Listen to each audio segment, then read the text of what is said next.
Welcome back, everyone. New Mutator here, and I'm going to be doing yet another Mazcast. And for those of you who don't know, my intention in doing these is just to, improve awareness of Mazzarin's Demise as a playable game, or I guess it's not like a standalone game because it's a mod, I guess, is what you would technically call it, because it uses the Myth 2 Soulblighter engine, and it was designed using the tools available that were shipped with that game, namely Fear and Loathing. So this is kind of the setup here, and I've done content, Mazzarin's Demise content in the past, but I'm hoping to potentially do a higher quality video and present that here for you. So what we see here is Flick42. He's going to be destroying these bushes. These bushes are destroyable, and what you can do is then pick up the roots that pop out of the bushes when you blow them up. Here's some more over here. They don't always contain roots, but usually the bushes do. Trees sometimes have roots, but if so, then usually it's only like one or two, but most of the time I guess they don't have roots. But anyway, the reason why that's important is that you're going to be using the roots to heal your units, and I guess it looks as though we used some of these. First of all, this crater is an area where you can move units, you taunt them, and they will die automatically. And that's to kind of control the amount of units that the team has in-game. Like, you don't want people using too many unit types at the same time, because then they can get confused, and they won't play as well when they have to micromanage that much. So this is our team. As you can see, Ponder is going to be captaining our team, and this particular game was played in January of this year, and I've held on to it.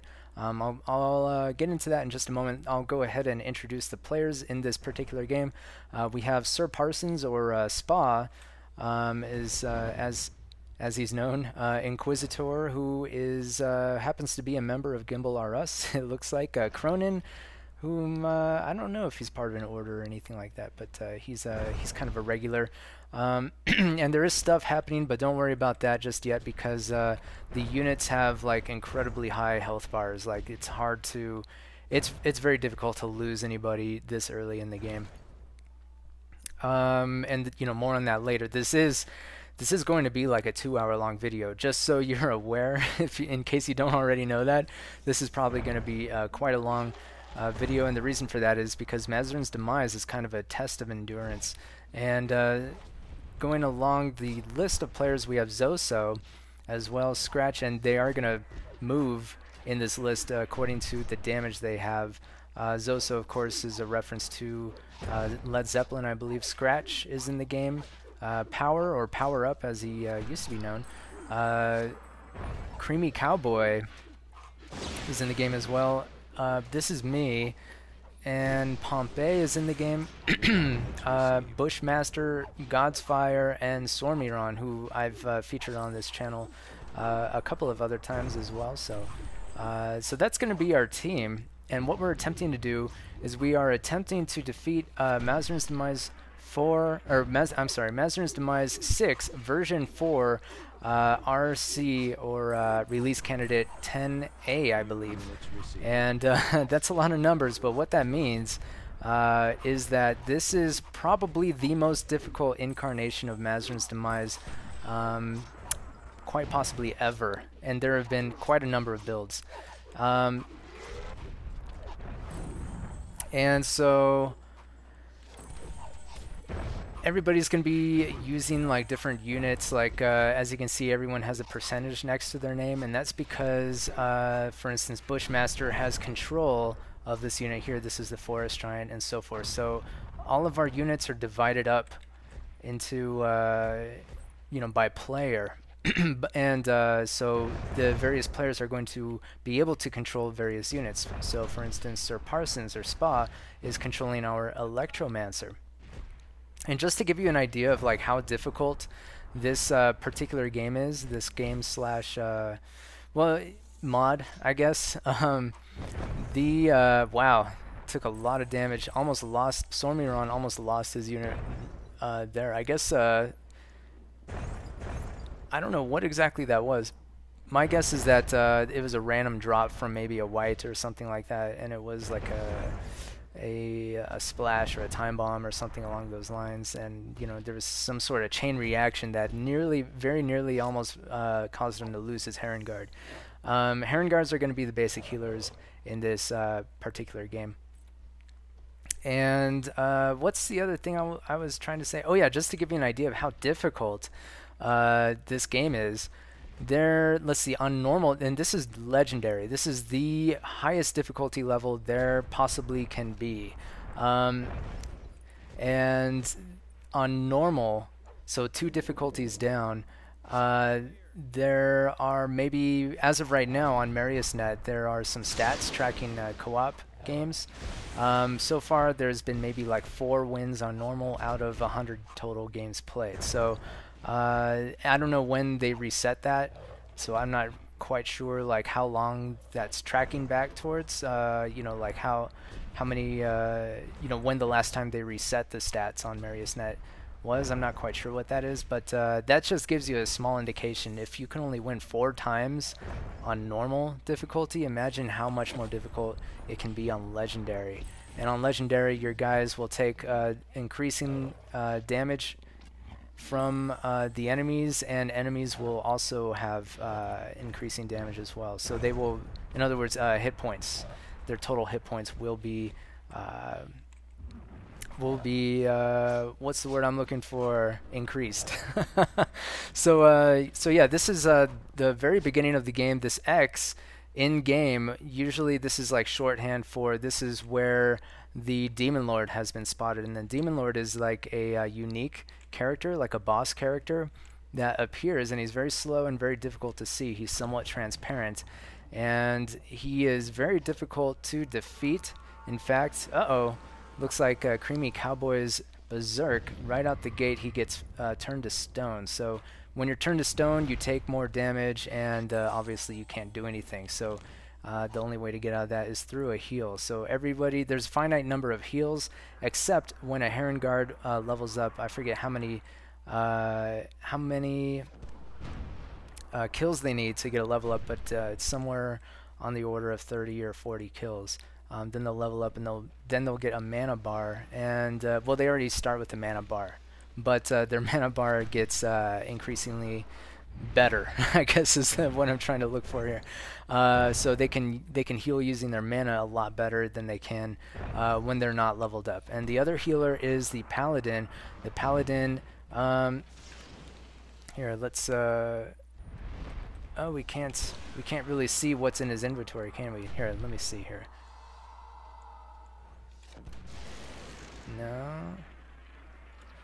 No, that's not it. I'm trying to get the frickin' bottom control bar. Oh well, I guess I can't get the inventory control bar because I haven't enabled it. But everyone starts off, not everyone, but there's a few unique units that start off with, I guess, an inventory of several different attacks. And so one of those units is the Paladin, and I believe this is like teleheal or something like that. Maybe it's not teleheal, maybe it's regeneration or something, but I for some reason I can't check because I can't pull up my control bar inventory, or even just the control bar. I can't even I don't know why I can't pop that up. You would think I'd be able to, but for some reason I'm not able to. Oh, that's weird. Everyone's on the same team? Nope. Black versus blue. Oh, that's news. I'm using a beta build of 1.8. This is a build 4.13, I believe. And let's see, has there been any losses? Not yet. Only the losses here, which is kind of a dynamic introduced by Pyro, who did some of the development for Mazzarin's Demise. Mazzarin's Demise 6. I guess like after Chris P stopped updating it, and Chris P was the original developer for Mazzarin's Demise. He did Mazzarin's Demise 1 through 6, and you know, then there were multiple versions, you know, kind of appended to it. which was, I believe, Helicopter Monkey Pilot and, you know, some other people. And there were other people that collaborated also with Chris P. But I will put in the video description, I'll put some links for you to peruse to kind of get a handle on the history, the backstory of Mazzarin's Demise. But also, if you're interested in playing it, I will give you some relevant information as well. So the ability to zoom out this far is kind of a feature introduced into the new Myth update that hasn't gone public yet. And I kind of wanted to give you a glimpse of Mazzarin's Demise using this feature while watching a film. You can't actually play a game of Mazzarin's Demise zoomed out this far, but you can watch a film of it zoomed out this far. So what we have here are crystals, and these are this is a Mazzarin's a crystal that's unique to Mazzarin. He can pick this up and nobody else can except for a Berserk. A Berserk can't use it, but he can pick it up and drop it. So they're kind of good for fetching items throughout the map. And let's see, the Demon Lord, he's still not visible due to Fog of War, so we can't see him just yet. But it looks like that's attraction. See, I know Mazzarin's crystals just by looking at him. Here he is, there's Mazzarin there. And so quite possibly this crystal is going to be given to God's Fire, who I believe is using Mazzarin. Mazzarin's like the he's kind of like the big tank. He's the tank, and also I guess he's like the leader of the unit. If you remember, everyone started off in the middle here. It was basically Mazzarin with I guess his followers, like his cohorts. And you know, his team of heroes, I guess, who in the myth lore they were ambushed by the Watcher, and they had like some kind of dream duel, and Mazzarin was slain by the Watcher because the Watcher had figured out how to create undead, basically. And this is the undead. This is like the first wave of undead. They're called Thrall, Stone Thrall, and I believe there's like 7 waves all in all, because it was supposedly, according to the myth lore, this was like an epic battle. And so that's what Mazzarin's Demise is, the game is attempting to communicate, is just a kind of a test of endurance for players to kind of reverse fate, essentially, or screw destiny, as it's often expressed. But so really it's difficult because you're technically, it's made to be almost impossible, very difficult to win. It is possible to win, but I guess practically speaking it's not very possible for most players unless you have a large team with veteran players all working together, people who know the ins and outs of this game. Then it makes it a little bit more, you know, because there's fewer surprises, it makes it more probable that you'll have what it takes to pull out a win. So that's kind of like the story of Mazzarin's Demise. So Mazzarin is like the main hero, wherever he is. There he is. He's the main hero. As you can see, he's an Avatara. And so he's supposed to die, and everyone's supposed to die here with him, but you're trying to prevent that from happening. So he can actually pick up crystals that give him extra spells and powers and things like that, although they all are limited. Everything he picks up has limited charges, or you know, you can only cast it X amount of times, or you know, whatever. So let's see, he has 3 dispersal dreams. He starts with that by default. So he starts off with 2. Oh, and he just picked up Aura of Command, which is a beautiful, that is one of my favorite crystals. And what that does is when it is equipped, everyone around him acts as if they are at maximum veteran status. So they all attack much faster, they take less damage, so on and so forth. And it's very useful for accruing kills for your team so that they can achieve veteran status and be really good. It's one of my favorite crystals in the game. So Dispersal Dream is like a overpowered spell where it starts a chain reaction of explosions. As long as there's a body, it will chain and explode. And it looks like somebody leveled up here. Flick 42 already has a Zerk hero, and they get a little bit faster, and you know, so on and so forth when they're a hero. So you know, getting veterans, getting heroes is what the name of the game is at this early stage. And so that right there is the special for the Mortar Dwarf being used by power. It's what they call a splash shell or something along those lines, and it's basically a giant bomb. He fires this giant bomb, and you have to aim it. It doesn't like automatically connect. Sometimes it even does, but you have to. I think you control click like halfway there, so it's kind of a skill shot. As are a lot of these spells and specials are skill shots. So that right there was the chain from the Electromancer. And the Electromancer and the Pyromancer are unique in that they start out with spells that don't change throughout the course of the game. They just get better as they accrue veterans or kills and level up. There's a maximum of 3 levels, I believe. So they have, I guess, like 3 main attacks and 3 special attacks. So he's using Strike right now.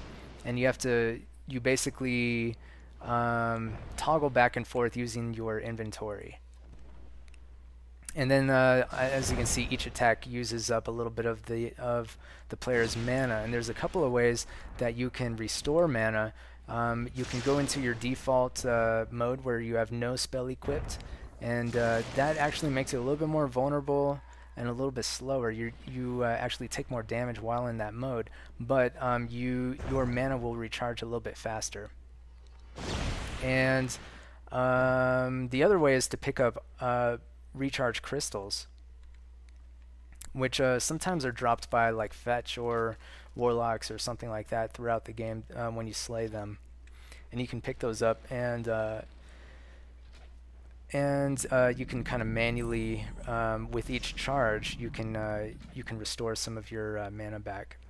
And so this is this is a mini boss. It's a Merilith, and it's I guess it's like from Dungeons and Dragons or something. And here's another. This is a oh, I forget what they're called. It's like a Mahir, but they're called like Erviles or something like that. And they will like freeze a unit. They're really hard to see because all it is a shadow. And they'll actually freeze a unit, rendering it impossible to use, and slowly drain its life. But they are susceptible to explosions. So as you can see, this unit here, Sormiron's Pathfinder Dwarf, is attempting to take it out. And he may have taken it out, I'm not sure, with that Pathfinder. And these archers have special bows. Like this one used a Bow of Justice, which was that kind of shockwave thing that we saw earlier. And what that does is it heals friends and damages enemies. And oh, here's a Golem. This is Mazzarin's. This is one of Mazzarin's abilities. He picks up a Golem crystal, iron Golem crystal, and he'll drop it, and it turns into this this automaton that goes around the map and just tries to defeat all enemies by himself. And he does have a limited amount of health. You can heal him, however, but often he'll disengage from the team and wander around the map, and he'll eventually die. There's a ranger being used by Scratch. He's kind of like a glorified archer. He can do more damage and carry more special bows and things like that. But and also he can carry 1 root, so he can heal himself. Looks like somebody popped a storm. So somebody, meaning the either Mazzarin or the Electromancer. It is a crystal that Mazzarin can throw, but probably it was the Electromancer saving himself or herself, actually, since I do believe the Electromancer is a woman.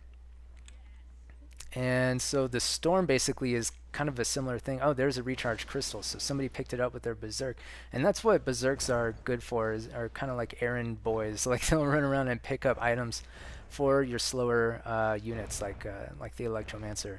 And so we can see there's 7 charges on that recharge crystal.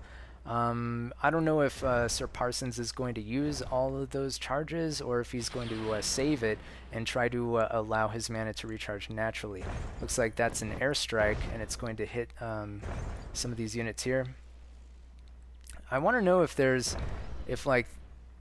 if I zoom out all the way and the Pathfinder uses an airstrike, if I can see where those satchels are coming from or not when they come down from the sky.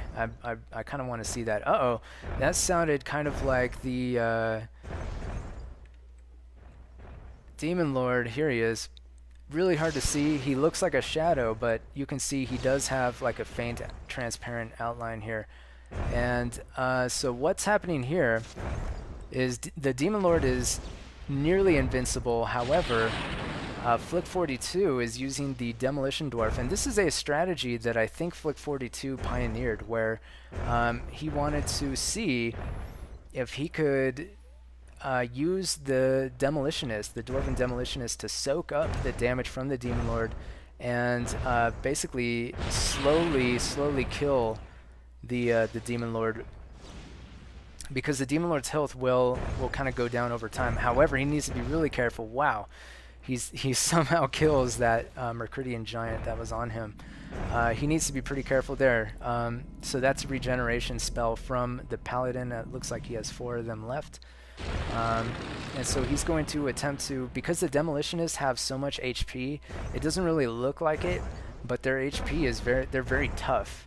And so, oh no, God's Fire is wasting Aura of Command. Aura of Command, it counts down a lot more quickly when you're out of combat. If you're in combat, Aura of Command counts down actually very slowly, so you can kind of milk it. And the Demolitionist actually has a stab ability. Let's see if we can see him here. He's trying to stab that white. Actually, the white outruns him. So the Demolitionist is really slow but really tough.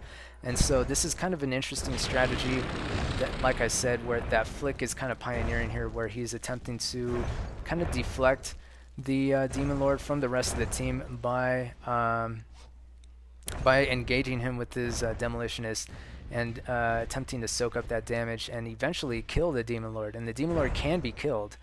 And that right there was a Hammer and Anvil, which is like the special ability of the Demolitionist. Here's the icon there. He's actually going to use it again, I think. There, he used the Anvil. You throw the hammer and you use the Anvil to propel the hammer. And it's very interesting dynamic, because the Anvil is an invisible projectile, and all it does is propel projectiles around it. He's going to use it. There he goes. He changes the trajectory of the projectile, the hammer projectiles, and it does a lot of damage. So it's kind of a fun, interesting physics-based attack that I'm particularly fond of. And here's some more wasting of the Aura of Command by God's Fire's Mazzarin. And so when you kill the Demon Lord, instead of allowing him to die naturally, because he will phase out eventually as his health decreases, he counts as 10 kills. So if you're able to get the killing blow, you get 10 kills added to your unit.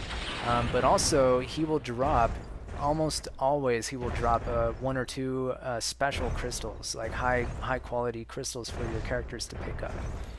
And so this is the Pyromancer. He also has 3 main attacks and 3 special attacks that kind of remain static throughout the game, although they do get better in very subtle ways throughout the course of the game. But he can't pick up extra attacks. In other words, it looks like he laid down a Hellfire, which is this, these fire animations raining down from the sky, doing a lot of damage to these mauls. It works very well on like a line of units, like a group of units, kind of in a line there. And so Mazzarin is going to soak up a lot of that damage, and it looks like Flick42 is going to be able to take out the Demon Lord in just a moment. There he goes, takes him out, and Demon Lord explodes, but didn't leave behind any crystals, it looks like. So that's kind of unfortunate, but that's alright. Oh, unless this is one of them. And so, what was I gonna say?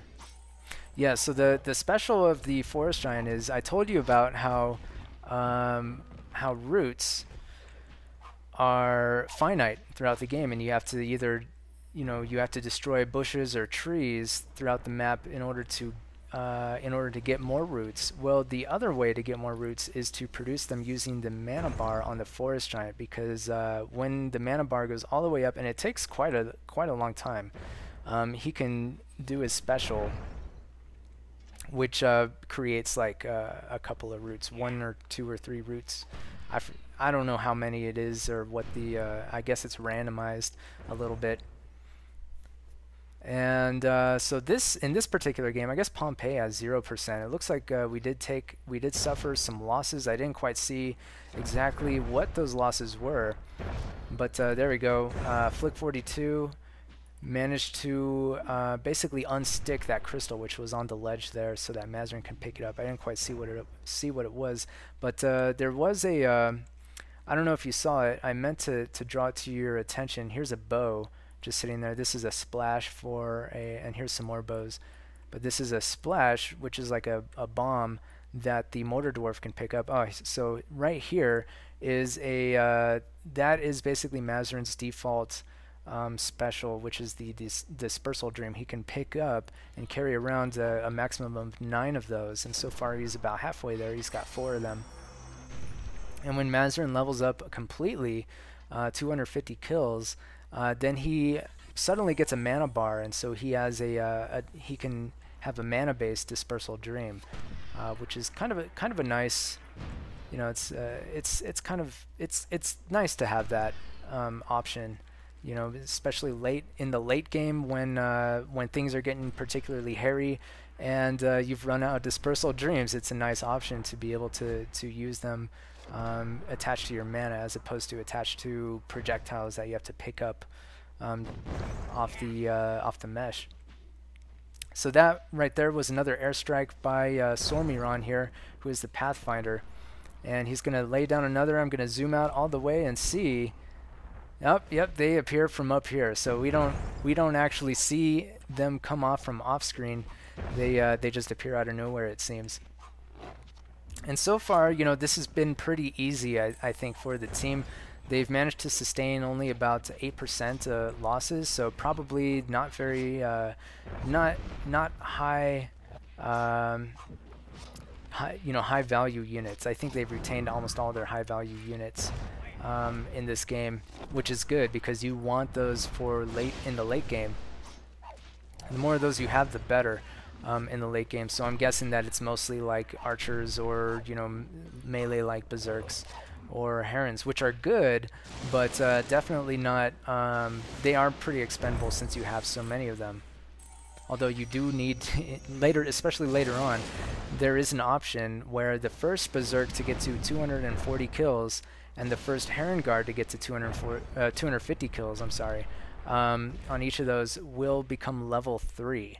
So instead of just a berserk hero, they become level 3, and you can only have one at a time. So if it dies, then the next in line becomes a level 3 berserk or heron guard, and those have some pretty amazing inherent benefits. I believe they'll recharge health automatically over time, and then of course, you know, their attack is strengthened and things like that. So aside from Maz and the Paladin, who can both carry a maximum of 9 crystals in their inventory to switch between for use throughout the game, and they can, when they use those up, they can pick up more. They can drop crystals that they don't want to use and pick up other ones. So they have, you know, there's some nice options for those 2 units. I'm not sure what other units. Oh, I guess the archers pick up. They can pick up what, carry a maximum of, I'm guessing, like 3. And actually I'm not too I guess I'm not too keen for using archers, but in this particular game they had me using archers, and I'm like, okay, well, I don't like using archers, but you know, because the reason why I don't like them is because they shoot so far. They shoot several screen lengths away, and it, you know, it kind of takes you out. It takes you out of the your immediate environment, and it, you know, it's kind of, I'm not a huge fan of that dynamic, but I know some players like the fact that they can actually get a lot of damage. And here's a dispersal dream that Mazzarin can pick up at any time. This berserk inquisitor is going to pick up that bow, and it looks like it's a bow of a slaying bow or bow of strength or something like that. Oh, and the forest giant, you need to be really careful with him when you're kind of going out all by himself, because he is really fast and very strong. But the other thing is he's very susceptible to fire, and also he's susceptible to pus, or, you know, being paralyzed, which is what these thrall are undergoing right now. when they turn purple and just sit there and don't do anything. So there's another attack by Creamy Cowboy, who's using the Pyromancer. That was another Hellfire. And so Rushmaster, or Bushmaster, I'm sorry, needs to be careful with... Oh, and here's a splash. And a freaking... Oh my gosh, everybody's just blasting these guys. There's an airstrike and another Hellfire, but yeah, some of these units need to get out of there. So they don't... Because friendly fire is a thing. You can kill your same team's units. And it does happen quite often. It has happened in the past, and it's just a thing that happens. That's just the way it is. So the thing with archers is that they can accrue quite a lot of damage. So some players like that about them. I'm just not too fond of them because they're very slow. They're dependent. You know, you have to rely on your team to protect you. They are, you know, they're range units, which I like. You know, I like using range units, but not when you're shooting like all the way over here. Like they can shoot really far. And this is like zoomed out more than you can zoom out like in the game. In the game, I guess it would be like, I don't know, what would max zoom be? Maximum zoom would be something like this maybe, or even closer. But yeah, they can shoot pretty far. So some players like that about them. But I guess what we found is that players that enjoy using archers tend not to be very good at them because they're trying to maximize their damage that they can achieve within the game. And at the expense of the rest of the team. So instead of getting the units that instead of focusing on those places that they need to focus, like on you know, warlocks and things like that, they focus on other things, like doing massive damage and things like that. And so you know, as a result, the team ends up getting screwed invariably. And so my job in this particular game is to prevent that from happening. So I'm going to attempt to shoot you know, these ranged units that try to come in, like these fetch, you know, these mortar dwarves or dwarven ghosts, wights, warlocks, anything that takes anything that's squishy, relatively squishy, but can deal area of effect damage or can deal like damage over time. That, you know, other units might not be able to do, might not be able to take out. And oh, in particular, I have to focus down. You can't see any right now. You can't see any yet, but wraiths, which are kind of hard to see. We saw one earlier in the game that basically paralyzed, or actually turned to stone, a berserk. We don't see any just now, but you can actually get surrounded by those, and it can be very, very frustrating to deal with. And so we are kind of frustrated. We're dealing with this changeling, which changelings are kind of, they're like trees that can, you know, there might be a root that pops out of it when it dies. Sometimes, yeah, there's one there. But the thing with changelings is that they kind of randomly just regenerate all of their health, which is like really, it really kind of sucks. And they have this spell where they can throw a, it's like the opposite of regeneration. It's like degeneration, which slowly sucks out all your health. So what happened was the paladin placed a regeneration on Mazzarin because Mazzarin was the target of that degeneration. So they're gonna sort of balance out and prevent his health from draining over time. That's more or less the idea. And so what players are going to do, and actually the Forest Giant got confused by the Merilith. The Merilith does have the ability to cast a couple of spells of its own. Here are some spiders that are just running in out of nowhere. So there's a lot of different kinds of waves that occur throughout the game, Mazzarin's Demise, and it's, you know, usually there's kind of a logic to the waves. So for instance, these are just regular mauls, and then later on there'll be like, you know, I don't know, bigger and better mauls. Okay, so there's a chain that's from the Electromancer, and so it basically what it does is it links units by proximity. So, you know, the more the greater number of enemies that are kind of in the same proximity, the more units it will actually affect. And it doesn't do a whole lot of damage, but it does affect I guess, low HP units pretty well, like archers and soulless and ghouls and things like that. It will straight up take them out. So that's kind of the ideal way to use that power. However, the thing with these two guys, the Pyromancer and the Electromancer, is they have this number here, which is an indication of how much ammunition they have.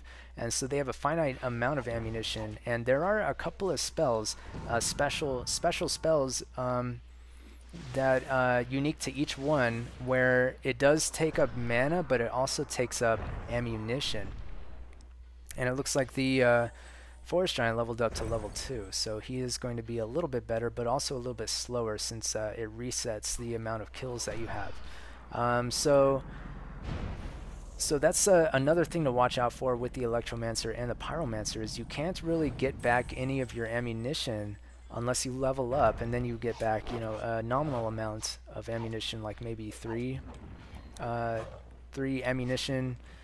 I don't know what that was, but 3 ammunition units or something like that. Or there are these little things that pop up, like I'll let you know if we see one. Oh, here's a sword that for the paladin. He can pick this up, and ostensibly it can help him out in some fashion. Maybe it's Necrobane or some other kind of sword. Necrobane is a sword that allows you to defeat undead a lot more expediently. So that's kind of useful. And here's even a dragon. So there are a number of mini bosses. That right there was a Ervile, and then here's a Beholder. And Beholders can also stone your units, or something else. That dragon was taken out straight away by the Pyromancer, I believe, who used fire to. Since it was a blue dragon, it was a kind of a electricity elemental, and so it's susceptible to fire. This unit here, though, is going to be in trouble. Somebody needs to heal him. He ends up dying and his roots go flying. I didn't quite see why. How come nobody healed him? That was kind of weird. Scratch didn't heal him. He had the opportunity. Cronin didn't heal him. He had the opportunity. So somebody kind of dropped the ball there.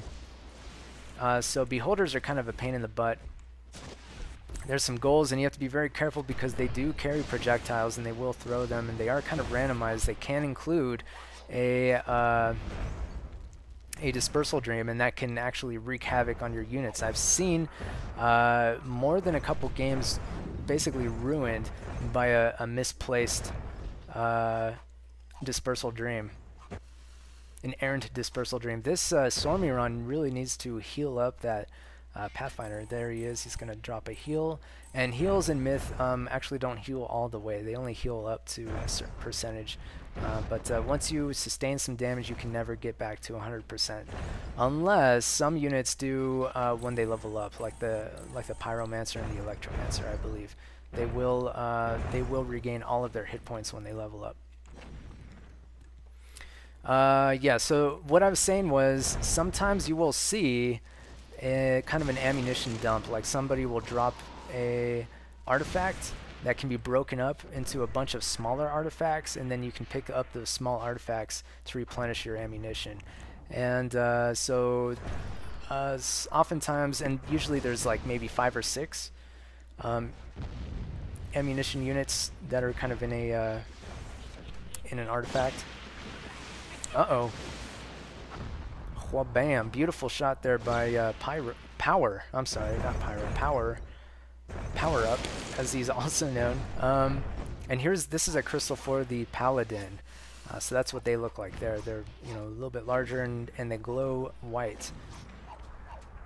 And although that one gets kind of knocked up onto the ledge there. Uh-oh, that was a dispersal dream, dealing some damage. Lucky for the Forest Giant, there weren't a lot of units surrounding him, so it died out relatively quick. So far so good for this particular squad. So that is the only way that I can think of where you can replenish ammunition. Now there's other units such as the dwarves. The Pathfinder, I'm not sure if he can pick up any. Yeah, no, you know what? I don't think the Pathfinder can pick up anything, any kind of ammunition. I'm not sure if they have ammunition for him or not.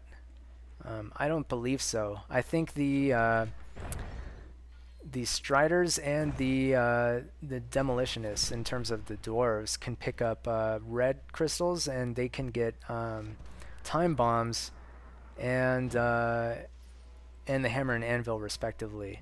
But I believe the Striders were destroyed when they were taunted in that crater there, and I think Flick has the only Demolitionist remaining, although I'm not sure where he is. This is him here. It doesn't look like he has... Well, he might have... Oh my goodness, look how much damage that does. That is pretty effective.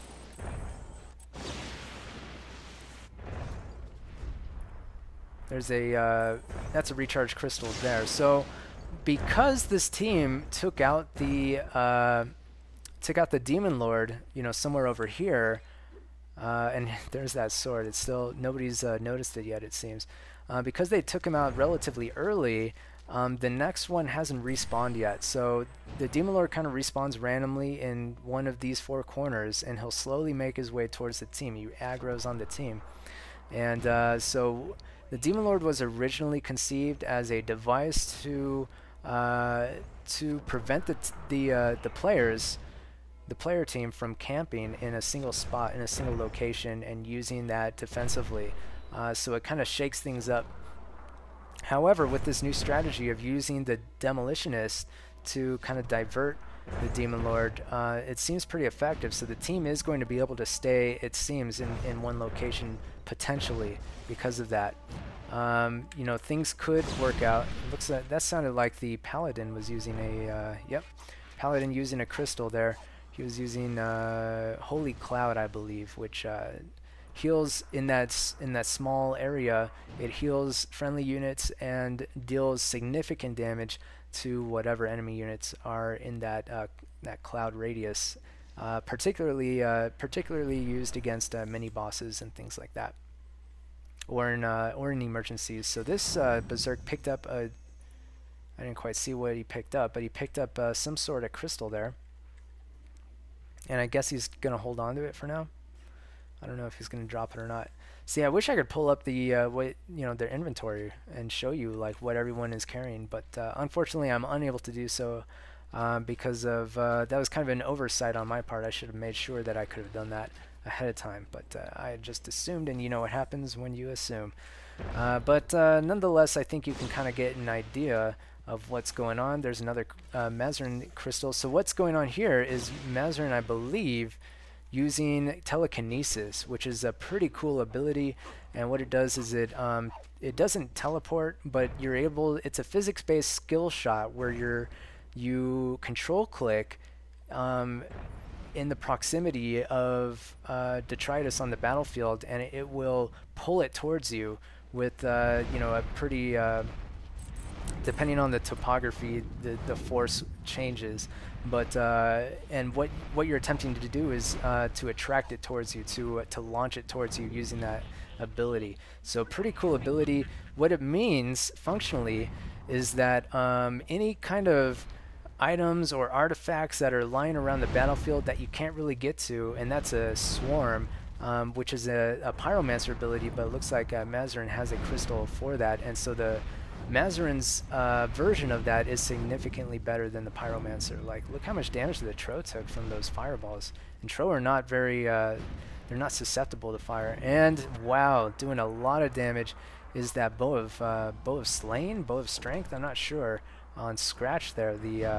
He's the ranger. What was I saying? Yeah, so telekinesis is super cool because if you see something that you can't physically get to, you can kind of make it come into your, you know, anticipated path. You can kind of launch it to where you think you'll be headed and then pick it up later. Or you can launch it directly to you if you're really good, and then make it easier for you to access, to reach it. So pretty cool there. I don't know if Mazzarin used that to launch. And different items use you have to control click in different proximity to them because they have different relative weights, I guess, in-game weights. Like the recharge crystals are a lot more sensitive. When you control click near them to launch them, they will go flying, whereas like a Mazzarin's Demise crystal, or a Mazzarin crystal, I guess I should say, doesn't go nearly as far, and you can be, they're a lot less sensitive to gravity. So here we go, firing a bunch of fireballs that keep continually dividing. I guess he's just wasting it so he can pick up this crystal here. He must be full up on crystals, and he just has these lying around to pick up later. I don't even know if he realizes what they are or not. But yeah, I sometimes do that myself. I will just use up crystals because throughout the game, you know, presumably you will have ample opportunity to pick up. Oh, okay, so this is a that is an ammunition artifact right there. So this, you can actually subject that to an explosion or something that will break it up into smaller constituent parts or pieces. Or you can just go and pick it up. Like I think Spa is going to go pick it up, bring it back to the Electromancer so that he can break it apart and pick up all the individual ammunition that comes out of it. So 81%, it would seem that somebody, are you kidding me? The Demon Lord is back and Flick 42 is on the job. Flick 42 is like super, look at his rate of fire, it's incredible. He's doing a lot of damage here, and he's not taking all that much damage. Like that attack from the Demon Lord on most units would significantly damage them, but on the Demolitionist, he's so tough, he takes so much damage that it hardly does anything. So yep, a couple of crystals go flying out, or at least one of them anyway. And the team, the player team is actually in a pretty good spot. Although the one disadvantage, okay, so this is the ammunition that was in the ammunition artifact. When you blow it apart, you can see that there's a bunch of smaller little versions of it that you can pick up with this unit here. You can't pick up the original. You can only pick them up piecemeal like that. You can't pick them all up at once with by picking up the large artifact, except for with a Berserk. So the tree, it looks like somebody pussed the tree, which is good for the team, although there is a black storm cloud, which is like the opposite of the white storm cloud, and that was a Wraith dying, that little blue like vortex thing. That was the dying animation of a Wraith. That right there is another mini boss. He's the one that casts that black storm cloud. And here's a giant spider, which giant spiders are sort of like mini bosses because they will freeze or paralyze your units. So they're things you need to watch out for. Here's another Ervile, which I cannot click on, but I think Sormiron is going to be able to take that out. Lickety split. There he goes, and then a crystal comes flying out of it. So pretty cool that you know, these. I like, one of the things that keeps me coming back to Mazzarin's Demise and Myth in particular is just the physics engine. Like I really enjoy the randomized physics aspect of the game. I think it's pretty unique, and there's kind of no other game quite like it in that respect. Just because, you know, the persistent detritus on the battlefield as well, like these can be blown apart now or later. You know, they'll persist throughout the entire game. And like I was saying, that is the one disadvantage of a team kind of staying in one spot on a map, is that just look at the mesh, look at all the craters and explosions that have occurred, and then, you know, tell me if that makes things more visible or not. And I think it has a I think it does have it. I think it negatively impacts the visibility of the terrain in this location. So that by itself is a pretty good reason to pick up and move to a different location. Like I would expect people to kind of move over here pretty soon, just to get to a different location and possibly, oh, this guy's got to be careful. Power up. Yeah, there he goes. He heals himself. And yeah, so what that death animation was for the Lich, I believe, or Arch Lich? No, I think it was the Lich. Or I don't even know if that's how you pronounce it, but L-I-C-H. And the Arch Lich is he shoots a It's called a fountain. It's the ability that the pyromancer has, and it can really mess up your squishy casters. So you really have to be careful and watch out for that. And basically the best way to take those guys out are with your speedy, overpowered forest giant. That's basically the best way to take out the Archlich, because melee will get chewed up by the... that was a meteor that came down from the sky. Here's going to be a wasted meteor from Mazzarin.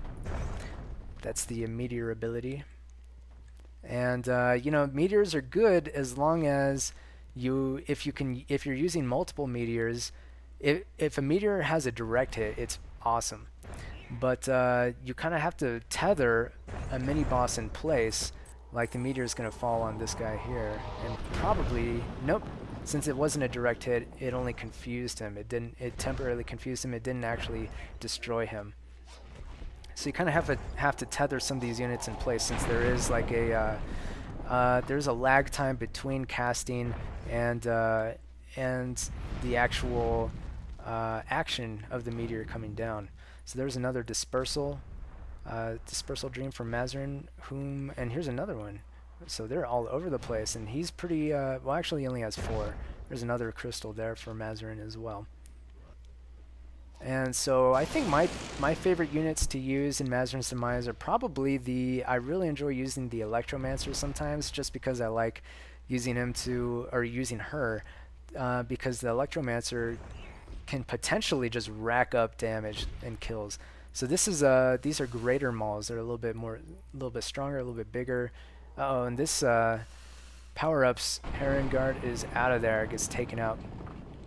So these mauls are a little bit more difficult, and that's kind of generally speaking, that's kind of like how things occur. And Inquisitors basically, I guess he got left behind. He's just kind of straggling here. He's a straggler, and look, that meteor took out that Merilith pretty easily, and this will probably create a gaping hole in these guys there. Yep, there's a big gaping hole there. So using meteors, using crystals pretty liberally is a pretty good strategy, I'd say. Particularly when you can replenish those crystals. So it's always good to be able to get more crystals if you use your crystals up. So Inquisitor kind of being a straggler here and just causing us to kind of come back for him, because we all kind of moved onto this ridge in this new location. And the other reason to do that is just so you can destroy trees and other bushes. Here's another Demon Lord. So already Demon Lord is kind of in the area. Heron Guards are invulnerable to paralysis or pus. So you know, that's not going to affect them. So that's one way in which they are pretty good. That's an Archlich there. And they have that thing, which is like, I'm not sure what it's called. We call them shooties, I guess. And although Mazzarin has to be careful because he's kind of by himself in this area. So he has to be careful. He's going back for this crystal. So that was the fountain from the Archlich. He needs to be able to pick that up and get out of there. I believe that Changeling is going to cast. He does have a haste, which he starts out with, the aura of haste. So I think it's a little bit of friendly fire from the Archlich. He is going to attempt to sink another shot into Mazzarin. There's a bunch of mini-bosses that are just closing in on Mazzarin here, coordinating on Mazzarin, I should say. There's a green dragon, there's a changeling, there is a beholder, and there is an Archlich. And so it's a good thing that Mazzarin had that haste, because that changeling did cast degeneration on Mazzarin. So Mazzarin is pretty vulnerable in this situation. Although if we can get some kind of looks like Zoso might have a heal for him, or somebody. Zoso's running away. Somebody needs to heal Mazzarin. This is getting pretty intense. What's gonna happen here? Okay, there he goes. He's using haste to get away, and then Ponder unleashes a regeneration crystal to heal him up. Uh-oh. And that right there is an ability from the Pyromancer. Mazzarin wasting some more command there. So the Pyromancer used, I forget what that ability is called on that tree. I'll think of it in a minute, but it's pretty good against units that are susceptible, or enemies that are susceptible to fire, such as changelings. Uh-oh, that Berserk gets killed. He was carrying this there, so the Beholder did manage to kill him. And yeah, so all of a sudden it's looking pretty hairy, as this would be great for like a maybe the Pyromancer to do a spell, perhaps. Also, too, that is a shooty right there. This is what it does. It persistently attacks. Looks like it's going to persistently attack the Pyromancer, and whatever the Pyromancer is around. Oh, some friendly fire from, I believe, the I believe that was from, oh, a little bit late on that Hellfire, but yeah, that was a chain from the Electromancer immediately preceding that. And I guess I'm giving away units now. I don't know. I don't know what's going on, or someone took one of my units. I don't know. But in the game, I mean, during this game while it was being played. So command is going up, and that's going to allow us. So this is this kind of situation that you want to use command, because you're going to take less casualties, and you're going to be able to blow through all this melee using yours. So that was a pretty good use of Aura of Command. And I'm still kind of at a loss as to what that spell was, the one that that took out that changeling. For some reason I can't think of the name, but perhaps it'll come to me. So something like this would be really good for, say, like a chain from the Electromancer, because it would destroy all but the Spider Queens. But it's also good, so there's a chain right there, as you can see. Oh, and it actually left a few of these spiders alive. So here we have Flick, who Flick is going to be working on the third reincarnation of the Demon Lord. So that's pretty cool. Pretty cool for our team. And you know, before Flick kind of pioneered this. Ouch! Yeah, so that's the other thing is Demon Lord can change some of your units to stone when he gets into melee range, and that's the reason why you use like the Demolitionist to take him out from afar, so that you can avoid some of those things that melee units wouldn't be able to do. Like, you would think that, you know, the best thing to do to take out the Demon Lord would be to tank him using you know, the Forest Giant or Mazzarin or something like that. But that's not the case, because the Demon Lord's power is increased when he's in melee range. The further away he is, the less damage he can do to you. And so that's the whole reason why Flick 42, I think that's pretty much the reason why he came up with this idea of using the Demolitionist. I don't know if he came up with this idea, but I've only ever seen him do it when in Mazzarin's Demise games. I don't think I've ever seen anybody else do this, so I'm going to attribute it I'm going to attribute this tactic to Flick 42. I don't believe anybody else has come up with anything like that, and I think it's pretty effective. I think it works pretty well, because it takes a lot off of it takes a lot off of the mind of the rest of the team. Like, they don't have to worry about the Demon Lord all of a sudden. So it works really well for us. We're down to 77%, but we're about an hour into the game, which is you know, it's not exactly halfway, but things are going to start ramping up pretty soon. And like I said, you know, a game of Mazzarin's Demise kind of takes a while. I don't want to say it takes a long time, but it takes a while. And here we have Sormiron, who's also getting in on the action, but he doesn't. I think the Pathfinder takes significantly less damage than the Demolitionist. So there goes the Demon Lord, and a couple of crystals go flying every which way. I don't know. That might have flown off the map. It's very possible. So the name Mazzarin's Demise is kind of a play on words, because you know, it tells the story of Mazzarin and his demise at the hands of the Watcher, which is a fictional character in the myth lore, who is he's a fallen lord. He's one of the original bad guys, and so he's like a wizard that kind of turned evil, who turned into a bad guy. So it tells the story of his demise, but also the mesh, the actual map, is Demise on the Plains. It's a original Bungie map, Demise on the Plains, that's been modified. So it's kind of an inside joke, kind of a pun, in other words. So right now I'm going to get rid of the player list and try to I'll make that a little bit smaller so that we can see more of the action on screen. And these are just regular malls. So we've seen a couple of thrall waves, I believe, and I'll try to point out to you for future reference the kind of the differences in the thrall waves. With each wave, they get a little bit more difficult to kill. They get a little bit stronger, a little bit tougher, and culminating in kind of the last wave, which you know, we'll see at the end of the game, hopefully, if this team is able to kind of pull through to the end there.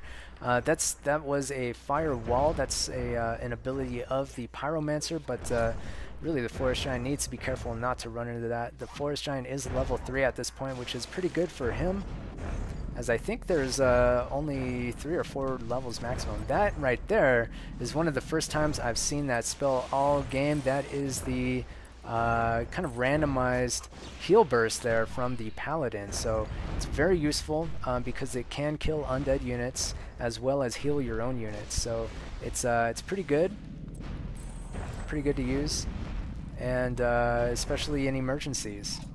Uh-oh.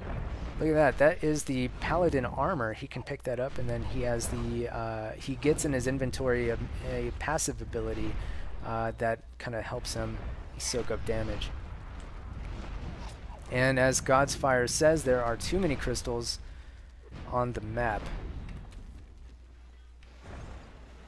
Oh, Vengeance. Flick42 says he found Vengeance, which is one of the best crystals in the game. It is more or less kind of a random, I want to say it's like a randomized dispersal dream, because it sort of does damage, but for friendly units, it actually restores health as well. So the Pally armor goes flying all the way over there.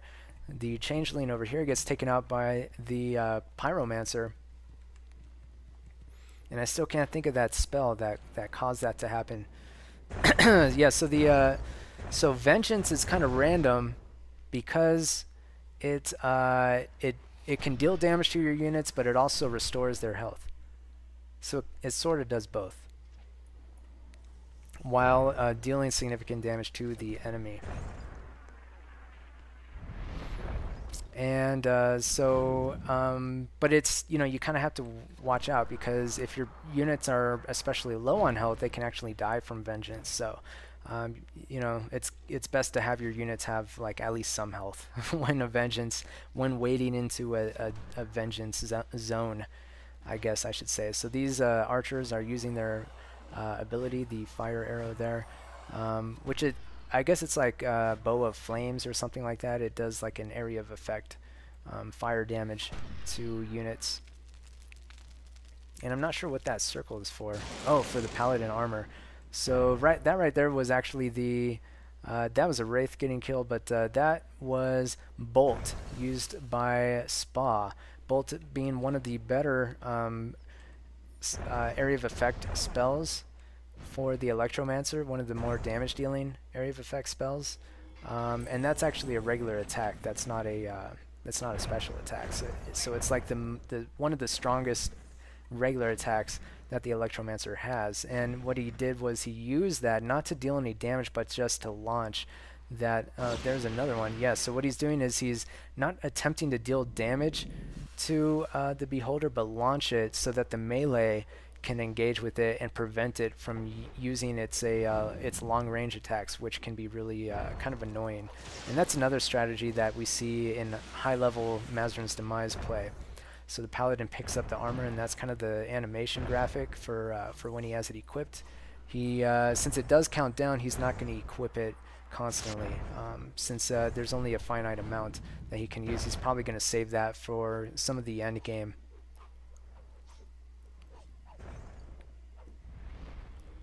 Okay, so I had to take a sip of water because I've been talking nonstop. Here's a, that is basically, this is from this guy here, which is, that is the Lich. And so, I guess he's been, is that attraction? I'm guessing that's what happened, is Mazzarin casted attraction on him.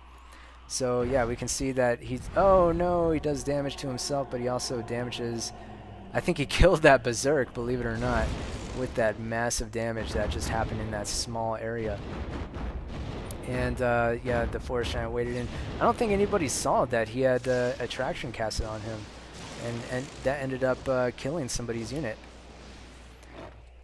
Uh-oh.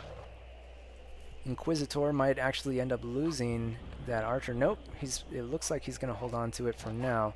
So a couple of these units are leveling up. So Cronin is leveling up both of his melee units simultaneously.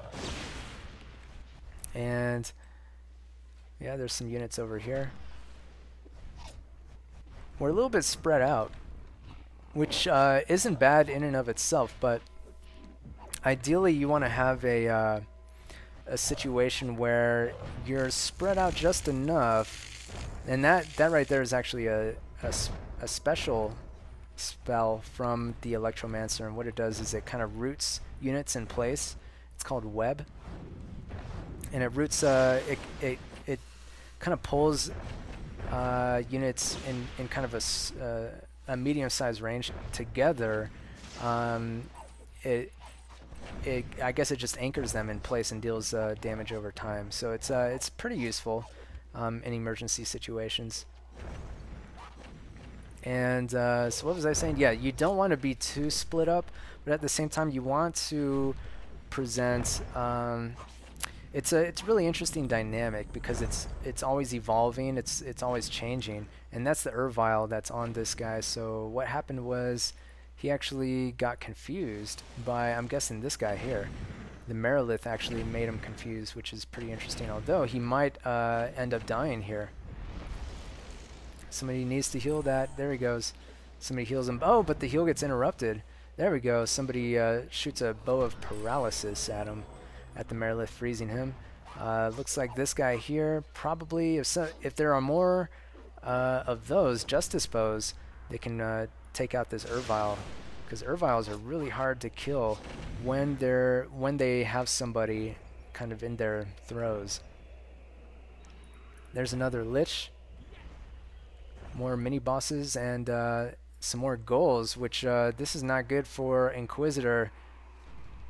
There we go. That gets, oh, Inquisitor's archer gets utterly destroyed by that chain. So that's an example of friendly fire, of what it can do. You know, it wasn't Sir Parsons' intention to destroy that bow. He was trying to prevent future damage.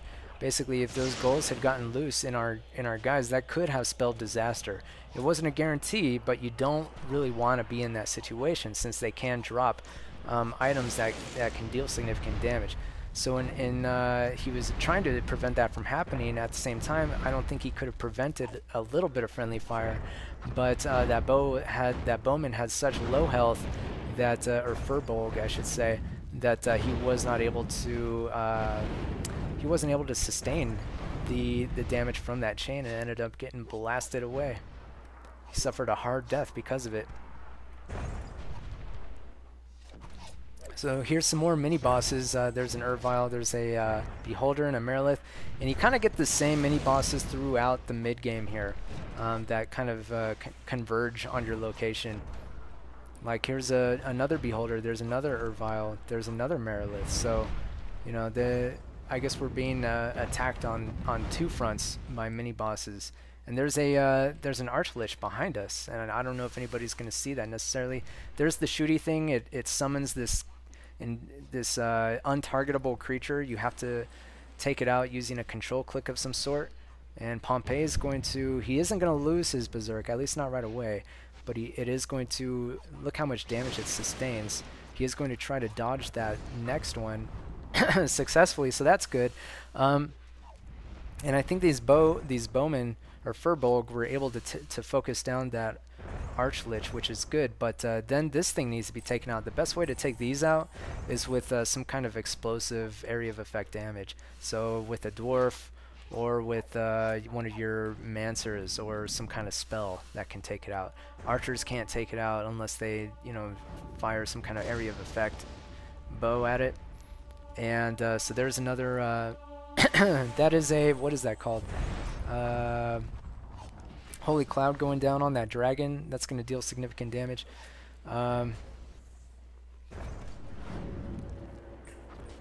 Yep, so you know, it's, I guess we needed to have like, there we go, Pyromancer's going to take it out. And the thing is, you can't be in too close proximity because it will, it will actually deal damage on top of its death. And oh my gosh, this Berserk is so close to dying. Cronin barely escaping.